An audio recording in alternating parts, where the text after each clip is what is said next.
The first step is really get an understanding of what you do good, what your strengths are, and build a career around that. Don't try to be somebody else. And so if you're the small business person starting a business in Holdridge, find something you love, drive it as hard as you can, and be your authentic self.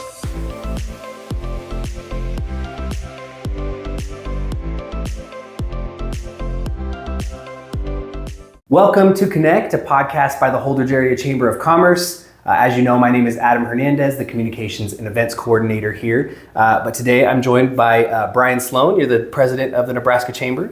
Thank you so much for joining me. Well, thanks for having me here. I'm glad to be here. Absolutely. We just got back from the fall conference. Mm-hmm. So great conference. Thank you. Yeah, we were nervous to host it in Holdridge this year, but it turned out great. The Holdridge Sun did an amazing job of hosting us there. So really excited for that. We got to hear from a couple keynote speakers, and I did some AI talk yesterday, so it was fun. Bryan, to start, would you mind telling me a little bit about your background and kind of what you do now at the Nebraska Chamber? Yeah, so relatively quickly, I grew up in small towns across Nebraska, about 5 or 6 small towns east to west. I claim Gearing as my hometown. I graduated from high school there, went to the University of Nebraska, and went to law school at the University of Nebraska.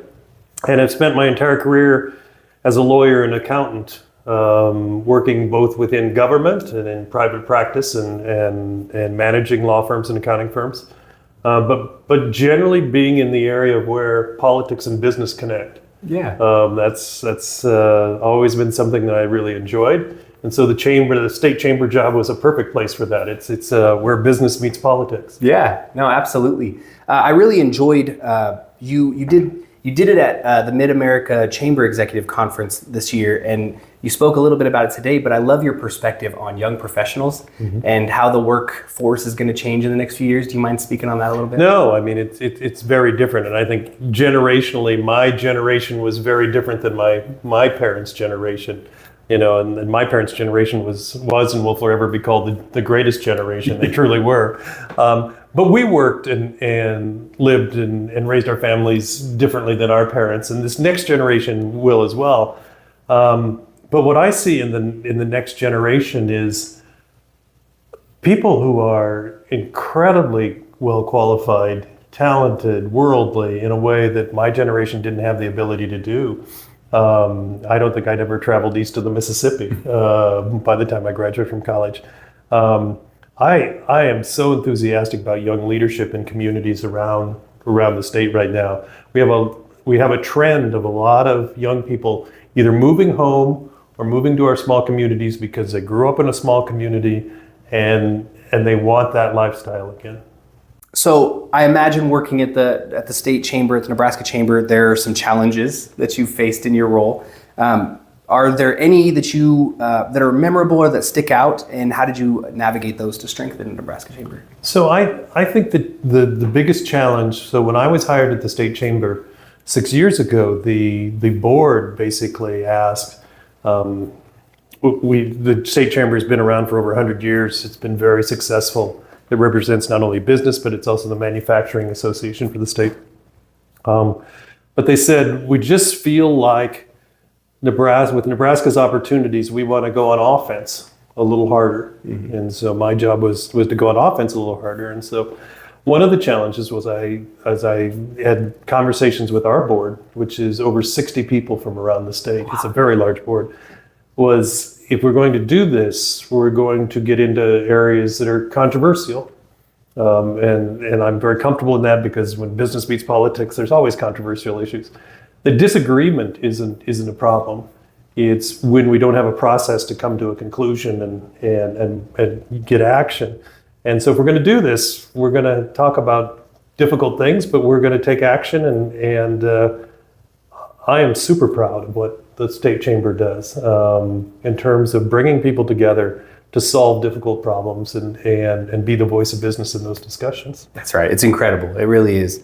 Are there any current or recent initiatives that you want to highlight that you think that has impacted the business community in a positive way? Yeah, I think we've got one currently that we're working on with the governor and Department of Economic Development called 6 Regions, 1 Nebraska. which I'm really excited about. It really stems from, in all these years, as we talk about community development, economic development, we've always had state programs, and they always sort of feel like one size fits all. And as we know, and I know from growing up all over the state, no community is exactly the same as another community. No region's the same as another region. And so these one size fits all approaches sometimes don't work as well as we would like to. On the other hand, as communities, sometimes we don't have the scale and scope to take on, even in Lincoln and Omaha. Sometimes it would be better if Lincoln and Omaha work together. Yeah. Because together they're a metro area of over 1 million people. Now you're talking about brand new types of opportunities. It's the same with communities all over the state. And so 6 regions, one Nebraska is really a concept of how do we bring leaders together within 6 regions across the state for those things where a combination of scale and scope would move economic and community development in a very different and larger way. But I think the result of this also will be a way for all these emerging young leaders in the state to get networked and connected, and they will be the next generation that changes our state and makes it better for our grandchildren and children. That's exactly right. As a father, I was so excited when you were talking about your grandchild at the talk today, and it puts it in perspective. As a business professional and also as a father, you don't put those two together all the time. And thinking about the future in a way that my kids will benefit it's so valuable to think of. Yeah, when I talk to my generation, I think we all get it. It's we're all at the stages of our careers and our lives at this point where now it's about legacy. Yeah. It's no longer about us. It's about what legacy are we going to have. And my grandson's name is Luke, and it's going to be, so what's Luke's life going to look like? And will I be able to make sure that he lives in Nebraska and succeeds in Nebraska? Yeah. And that's what I need to be spending my days on at this point. Absolutely. You've been at the Nebraska Chamber 6 years, right? I have been 6 years. Okay. Over those years, are there any particular success stories or partnerships that you're really proud of? I think the one thing that I'm always going to be very proud of, and it's not me, it's the chamber, but it's the state actually. 3 years ago, we started down a conversation about immigration, and there's probably politically no more sensitive topic than immigration, but beyond the politics of immigration, the fact is that we have a diminishing student population in our K through 12 across the state, and you can look at the numbers and I'm an accountant, you cannot add it up any way that we can sustain and continue to grow our state and create these opportunities for our grandchildren without attracting a lot more people to Nebraska. And a big portion of that has to be some sort of legal immigration process that works, that controls who comes in, but also brings in literally thousands of people into Nebraska and young families. Particularly, we need young families with skill sets. And so, knowing the politics of the situation, 3 years ago, we started a process with a group of other organizations, probably a dozen or more, politically on the left, politically on the right, politically in the center, rural, urban, and started a conversation that said, okay, what can we all agree on? Let's find what we can agree on, and then what we don't agree on, we'll just agree that everybody will go their own separate way. After 3 years of discussion, we ended up with over 60 sponsoring groups from every walk of life and every advocacy interest. And we actually agreed on, I would say, more than 95% of immigration principles. Was only a small share, and even that turned out not to be material. But it took that conversation. And so a few weeks ago, we held a press conference on the state capitol steps and announced that we'd agreed to a broad set of principles around immigration reform. And are taking those now to political leaders here, and hopefully in the Midwest, and hopefully nationally, Republicans, Democrats, Independents, things that I think everybody can agree on. That's amazing.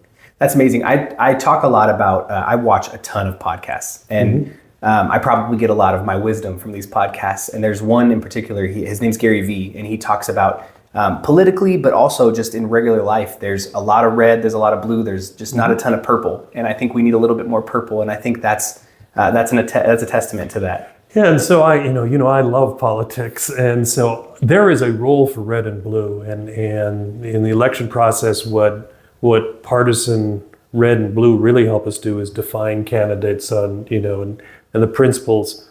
But once the elections are over,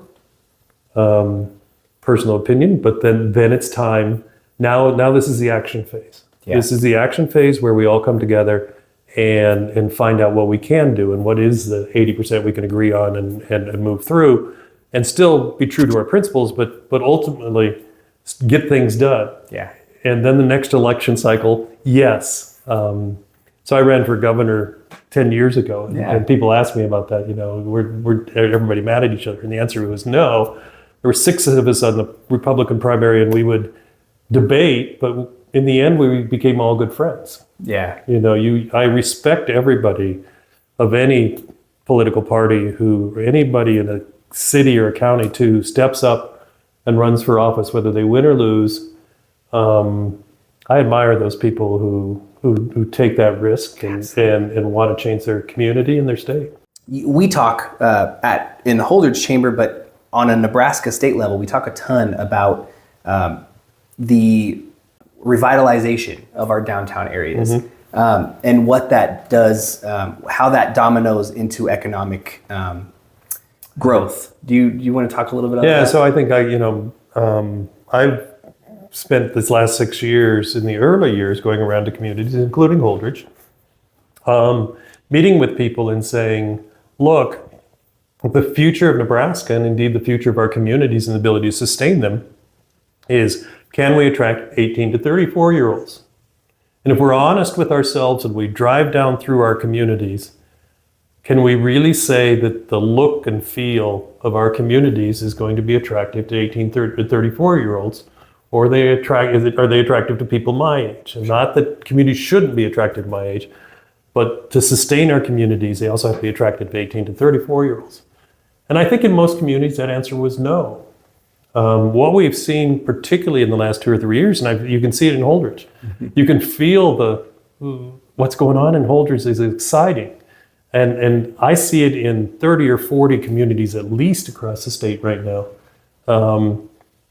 where the communities are coming together and really changing their downtowns and really changing the look and feel of their communities for young families and young people. I've never been more excited about all of the communities and their ability to grow in Nebraska than I am right now. Yeah. I love hearing how many creative districts are popping up. It's amazing to hear that. Yeah. It's great. And so I'm a tax person I'm a tax accountant and tax lawyer by profession.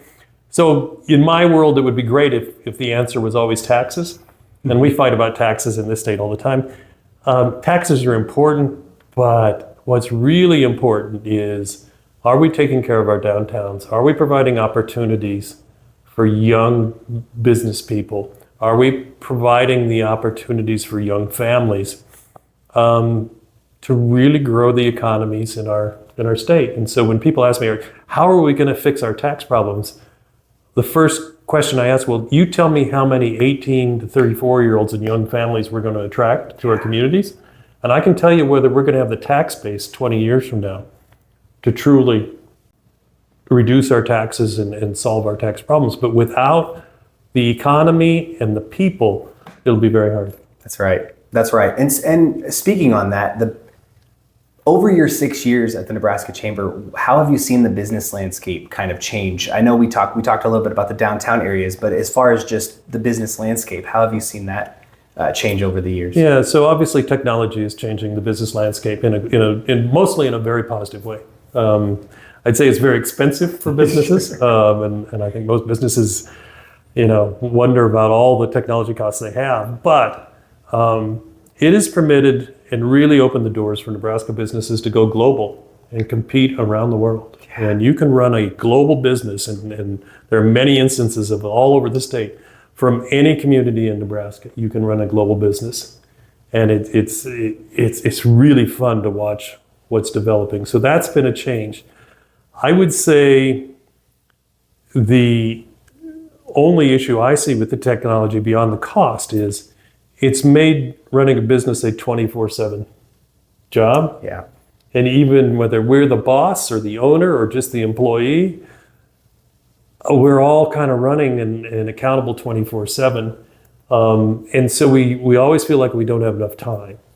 And yet there's nothing more important than continuing to build our community for our continuing customer base and for our employee base. And so we've just got to find the time to also reinvest in our community. It can't always be about our business. Yes, that's exactly right. Well, I like to end every podcast with one important question, and that's what is one piece of business advice that, and it doesn't have to be business advice, any kind of advice you'd like to offer to our watchers? Yeah, so I think I spend a lot of time coaching and mentoring young professionals.